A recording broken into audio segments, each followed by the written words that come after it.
memoria constituye una de las funciones cognitivas esenciales en el ser humano. Un déficit en esta repercutirá considerablemente en el desarrollo de la vida cotidiana de las personas, desde la necesidad de recordar experiencias vividas hasta la de aprender información nueva, necesaria para una adecuada adaptación a los nuevos entornos a afrontar. Estos déficits de memoria se dan como consecuencia de un daño en las áreas de control de las funciones mnésicas del cerebro, siendo estas originadas por enfermedades, traumatismos cráneoencefálicos, accidentes cerebrovasculares, entre otros, siendo el envejecimiento uno de los factores por el cual se producen enfermedades mentales como el Alzheimer. En este aspecto, es imprescindible la labor de la neuropsicología cognitiva. Esta se encargará de explicar los procesos cognitivos a partir del estudio clínico y experimental de personas con lesiones cerebrales causantes de estos déficits y trastornos de la memoria, entendiendo que la mejor manera de comprender un proceso cognitivo es la evidencia de lo que ocurre cuando un sistema no funciona de forma operativa, permitiendo la creación de posibles métodos de evaluación y de intervención cognitiva para la rehabilitación funcional de estos procesos. Bajo esta concepción, la rehabilitación neuropsicológica de la memoria busca recuperar en la medida de lo posible los déficits ocasionados por una lesión cerebral, poniendo en práctica determinados métodos y estrategias que ayudarán tanto al paciente como a la familia a poder sobrellevar y reducir el impacto cognitivo y emocional de las lesiones cerebrales, haciendo uso de diferentes instrumentos psicológicos, principalmente usando el lenguaje como medio y guía en la ejercitación de la memoria. Análisis filogenético de la memoria. Adentrarnos en la historia de la evolución de la memoria nos va a permitir entender y justificar por qué el sistema cognitivo humano posee esta capacidad, que adquiere, retiene y recupera información o conocimiento. Catherine Nelson, en el año de 1990, diría que la memoria humana, como otras capacidades humanas, es un producto de las fuerzas evolucionistas, que ha dado como resultado un sistema que está funcionalmente adaptado para permitir al organismo interactuar flexiblemente con el ambiente social y físico. El psicólogo David Oakley, en el año de 1983, plantearía desde una perspectiva evolucionista una variedad de formas de memoria, que él llamaría como diferentes niveles de obtención y almacenamiento de información, para hacer frente a las presiones del cambio ambiental, con una mayor probabilidad de asegurar la supervivencia de la especie. Tomando en cuenta la variabilidad del medio, aquellos cambios que sean predictibles pueden ser incorporados a una memoria filogenética, y aquellos que no deberían ser enfrentados, buscando evitarlos o minimizarlos, o desarrollando mecanismos complementarios con capacidad para hacerlo. En el primer nivel tenemos la adaptación genética de un organismo a un ambiente prácticamente invariable. Por ello hay un alto grado de especialización y una desventaja, que es la alta vulnerabilidad, incluso la posibilidad de extinción ante posibles cambios radicales del ambiente. En el segundo nivel tenemos mecanismos complementarios para hacer frente a las condiciones ambientales. Aquí hay una especificación, no solo del rango probable de condiciones ambientales, sino también del tipo de trayectoria evolutiva, con la cual se le hará frente de manera más eficaz. Una ventaja es que no hay necesidad de predecir el ambiente concreto al que tendrá que hacer frente, pero sus sistemas son abiertos a la información durante un periodo breve de tiempo. En el tercer nivel tenemos los sistemas individuales de aprendizaje y memoria, que están preparados por la información filogenética que poseen para atender, codificar y almacenar la información relevante del ambiente. Esto será delimitado por los mecanismos genéticos. Sus sistemas son continuamente abiertos y se van a mantener a lo largo de toda la vida, por lo tanto podrán adquirir información nueva. La experiencia pasada a nivel individual será utilizada para generar un repertorio extenso de conductas y así poder estar preparados para responder adaptativamente incluso en los ambientes más cambiantes. Por último, el desarrollo de medios para compartir con otros individuos la información obtenida individualmente, así como para transmitirla a generaciones futuras, definiría nuestro cuarto nivel o nivel cultural, en el cual el lenguaje destaca. Debido a todo lo expuesto, podemos decir que los sistemas de memoria son especializaciones adaptativas, que son la solución evolucionista al problema constante de la variabilidad del medio, y que la memoria juega un papel trascendental en los procesos adaptativos. Análisis ontogenético de la memoria. En cuanto al análisis ontogenético, el desarrollo de la memoria ha sido extendido de diferentes maneras, desde las posiciones clásicas del procesamiento de la información, pasando por las diferentes propuestas constructivistas hasta las recientes proposiciones conexionistas. El ser humano, como parte de su desarrollo maduracional, pasa por una serie de cambios a nivel físico, cognitivo y socioemocional según la etapa vital en la que se encuentra. En ese sentido, el desempeño de sus procesos cognitivos también se ven afectados por el paso del tiempo. No obstante, la influencia de la edad, sea esta cronológica, sociológica, psicológica, no tiene por qué ser totalmente negativa. Bermejo en 1990 afirmaba que, en la medida que el niño adquiere mayor edad, mejora en cuanto a la capacidad retentiva y aumenta su eficacia en evocación y recuerdo.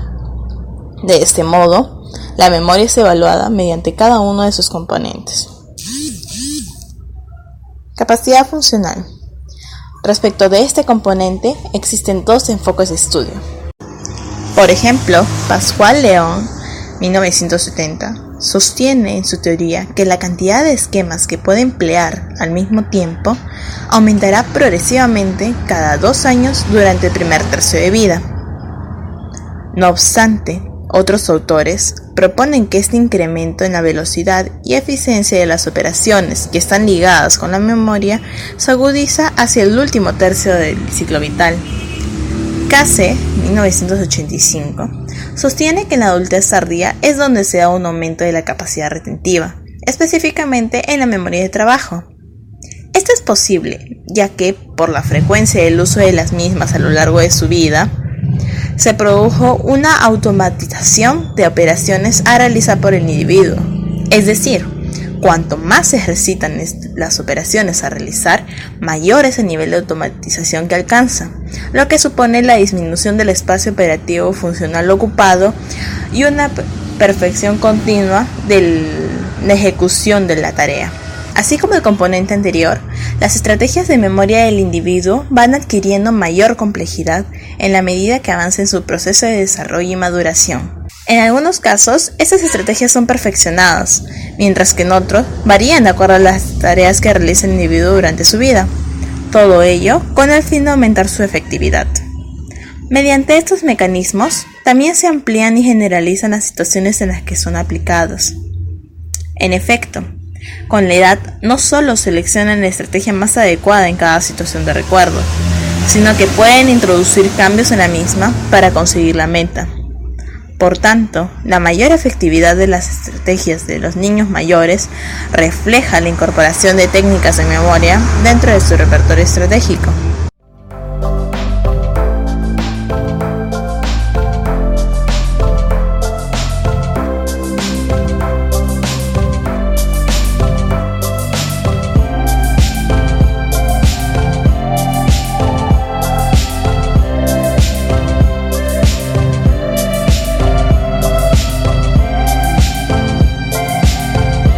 Análisis microgenético de la memoria. Nos encontramos con 2 puntos por nombrar. Primer punto a nivel cognitivo, representado por el modelo de Adam-Baddeley y el modelo de memoria de Turbin, conjunto y finalizado por un modelo o clasificación general de la memoria. En el otro punto, en el nivel neurobiológico, está representado por el premio Nobel del año 2000, Eric Kandel, a la memoria de trabajo o modelo integrador de Adam-Baddeley. Baddeley y Hitz, en 1974, reemplazaron el concepto de memoria a corto plazo unitario por un modelo multicomponente de memoria de trabajo, y lo definieron así, como un conjunto de almacenes temporales que manejan y repasan en forma activa la información. Repasando las estructuras presentadas en el modelo, en la parte superior, tenemos al ejecutivo central. Su función se remonta en los lóbulos frontales, cumple el papel de componente complejo de la memoria, supervisa, coordina los otros 3 componentes del modelo y participa en el razonamiento y la toma de decisión. La segunda estructura vendría a ser la agenda visoespacial, que mantiene y manipula imágenes visuales, como también la información espacial, siendo muy importante su función en el proceso del recuerdo. El bucle fonológico mantiene y manipula la información verbal, por ejemplo, el habla, las palabras y los números, encargado del procesamiento del lenguaje y almacena información de manera temporal. Por último, y agregado recientemente en el año 2000, la interfaz episódica es un componente que permite explicar cómo se relaciona la MT y la MLP. MT como memoria de trabajo y MLP como memoria a largo plazo. Ahora, el modelo de memoria de Turing representa la memoria de forma organizada y jerárquica, de lo explícito hacia lo implícito. Cuando nosotros hablamos de implícito, hacemos referencia al sistema de memoria caracterizada por automatismos, hábitos, y ya la operación aquí es inconsciente. Más por el contrario, con respecto a la memoria explícita o declarativa, existe una intención de la persona por recordar la información y se da en una operación consciente. En la parte superior nos encontramos con el ente, la estructura encargada de recordar conscientemente el pasado personal, autobiográfico y de sucesos. Es la memoria episódica. La que sigue vendría a ser la memoria de trabajo u operativa. Y al tercer piso o escalón tendríamos a la memoria semántica, que se refiere al conocimiento general que tenemos del mundo. Conceptos de psicología, conceptos de animales, de cosas, de lo que en la rutina o el día a día nos llega. Pasando, ya nos vamos a un plano más de la memoria implícita o no declarativa. Es aquí donde hallamos al priming y a las habilidades motoras o automatismos. Para finalizar en el nivel cognitivo, representamos un cuadro general de una clasificación de las memorias, como memoria declarativa y memoria no declarativa, y cada una de ellas con su propia zona cerebral o encefálica. Entramos al nivel neurobiológico, y aquí es donde nos encontramos con el premio Nobel del año 2000, Eric Kandel, con su teoría de la plasticidad cerebral o la plasticidad sináptica. Los trabajos de Eric Kandel en los tejidos nerviosos de un caracol o babosa de mar demostraron cómo los cambios bioquímicos en las neuronas producidas por el aprendizaje y la experiencia generan en las células y en las zonas cerebrales cambios funcionales y morfológicos. En ejemplo, se dan la síntesis de nuevas proteínas, y estas nuevas proteínas provocan un cambio en la morfología de una neurona, generando nuevas conexiones sinápticas y así crecimiento de dendritas, probando que el ser humano constantemente está aprendiendo. A nivel neurobiológico cognitivo, Eric Kandel demuestra experimentalmente que el aprendizaje de nuevos conocimientos y destrezas modifica funcional y estructuralmente el cerebro. Las memorias se generan por nuevas dendritas para el cableado sináptico, es decir, lo que los psicólogos llaman memorias están ubicadas en la sinapsis. Así, las memorias a largo plazo están en el cableado sináptico permanentemente. En cambio, las memorias a corto plazo o memorias operativas son generadas por sinapsis bioquímica transitoria. Es decir, una vez concluida la tarea cognitiva, la memoria a corto plazo desaparece. Por lo tanto, los ejercicios de rehabilitación se proponen generar un nuevo cableado sináptico permanente, que son la base material de las memorias a largo plazo. A nivel neuropsicológico, siguiendo a Lev Vygotsky y Alexander Luria, tanto las memorias a largo plazo y las memorias a corto plazo para tareas cognitivas específicas se desarrollan formando sistemas funcionales complejos.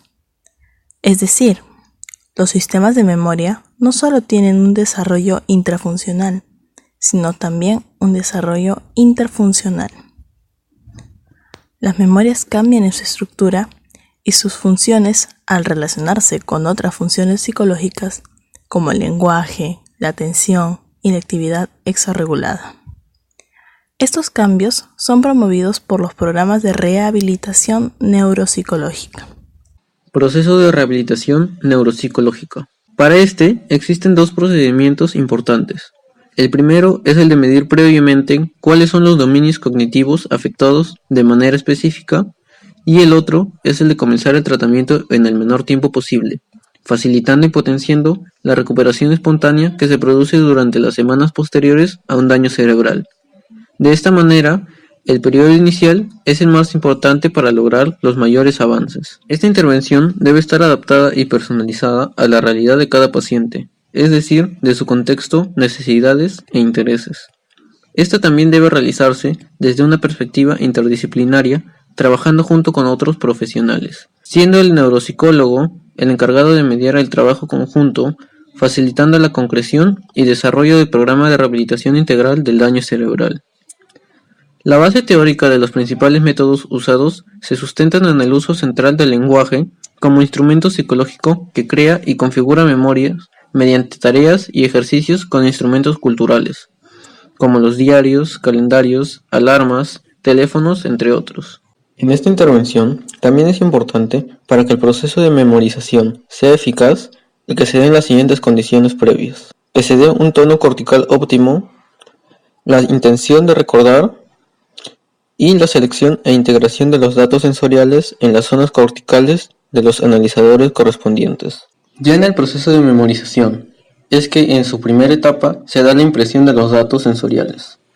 En la segunda, se da la transferencia de estímulos a memoria-imagen, lo cual sería la memoria a corto plazo. Y por último, tendríamos a la codificación de trazos en categorías y el establecimiento de matrices multidimensionales con respecto a la base codificadora, siendo esta la memoria a largo plazo, resultando en una investigación completa y activa del recuerdo. El tratamiento de la deficiencia en la memoria incluiría los siguientes pasos.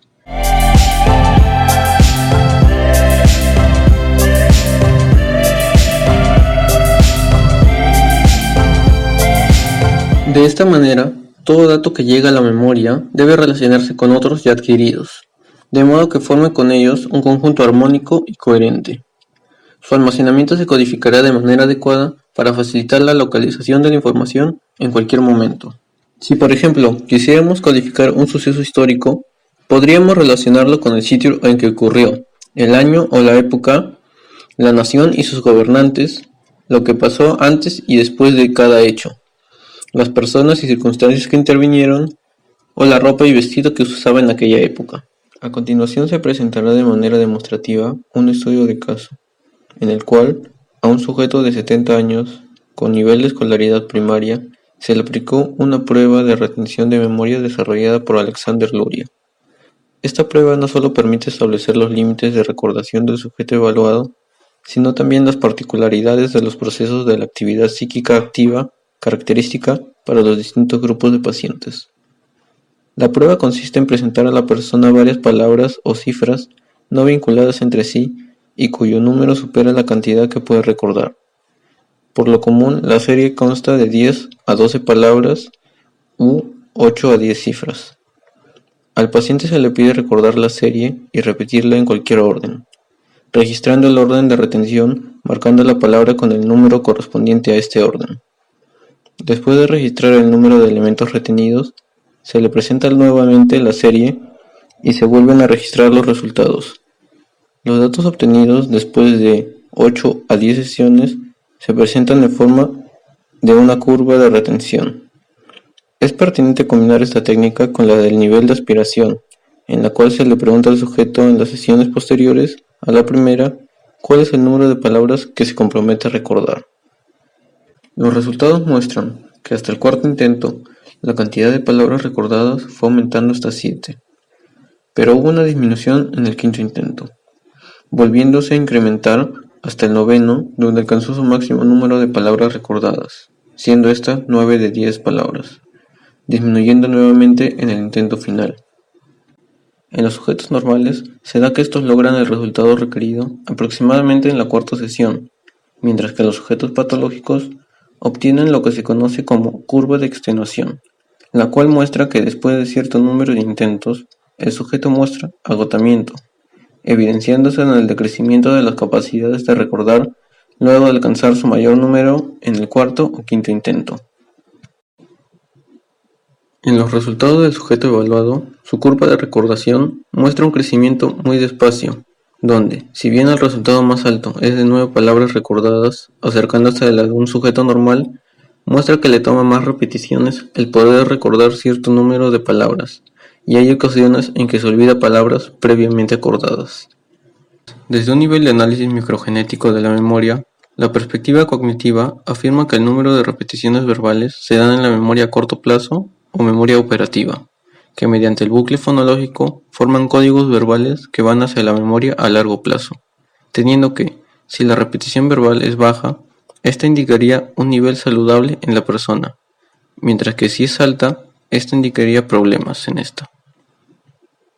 De manera complementaria, desde una perspectiva biológica molecular cognitiva, se da que, junto al proceso de repetición en la memoria operativa, esta misma repetición o el contexto emocional genera un cableado sináptico, el cual se convertiría en memoria a largo plazo, enlazando así con el nivel ontogenético, donde lo establecido en la memoria a largo plazo con el tiempo genera desarrollo cognitivo y aprendizaje. A partir de estos análisis, se puede concluir que el resultado obtenido usando esta prueba indica normalidad en el sujeto, considerando los efectos de deterioro cognitivo normales propios del envejecimiento.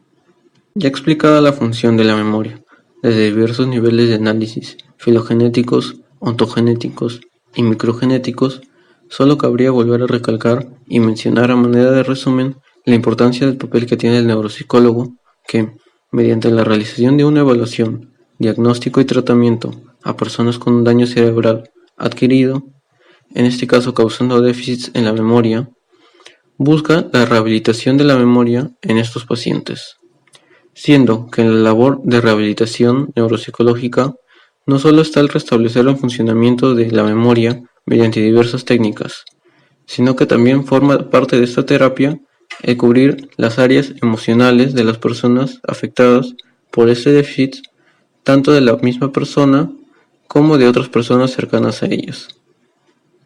Teniendo el neuropsicólogo 3 principios: el de restauración, en el cual se intenta restaurar el área que no ha sido del todo dañada; el de sustitución, en donde se trata de usar esas áreas intactas que no han sido dañadas de forma que compensen a las que faltan; y por último, el de compensación, en el cual se le facilita al sujeto de ayudas externas, como agendas o teléfonos, para otorgar mayor autonomía al paciente y a mejorar su memoria, capacidad de planificación, entre otras ayudas.